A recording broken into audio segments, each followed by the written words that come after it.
do anything with friends, family, and associates, right? So if you meet someone for the first time, you're not going to be like, hey, you know, Scott's like, hey, you lend me some money, I'll pay you 10% on your money. You don't do that. That's not how you do it. Matter of fact, I didn't ever tell anybody the interest rate the first time I meet them. If it's a stranger, friends, family, and associates, that's different. You can kind of do whatever you want with that, right? So if you meet someone at a meeting and you talk to them, a complete stranger, you don't know them, and you tell them about your business model, right?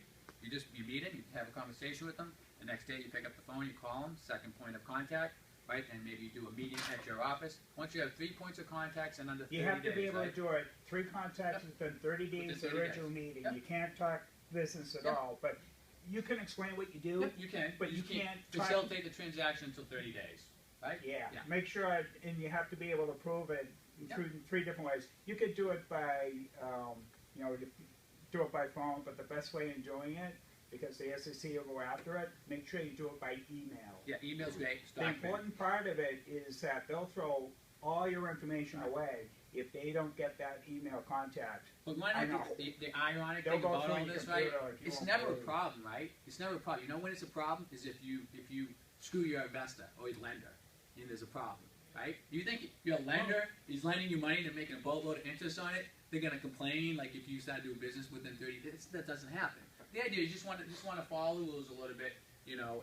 But most of the case, when we're talking private money, it's always going to be friends, family, associates. But how do you make someone an associate? You have 3 points of contact with them. They're immediate, they're associate, or you can call them a friend. That's all. It's not anything complicated. Don't put an ad in the paper. Hey, I pay 8% interest to. That's not what you do. You would have to actually send that ad off to the SEC, right, John? They would have to qualify it, approve it, and then you don't need to do that. You guys aren't raising. So if you've known this person all your life, or for the last year, you don't need to worry about the 30-day clause. Don't need to worry about any of that stuff because they're already.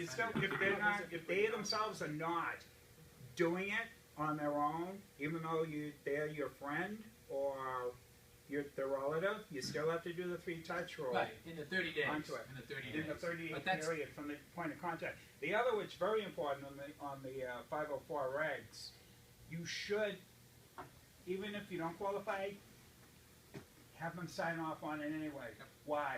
Let's say the thing goes south. Like in my case, basically what Joe's talking about is a big multi-unit apartment building complex that he got into an investment, right?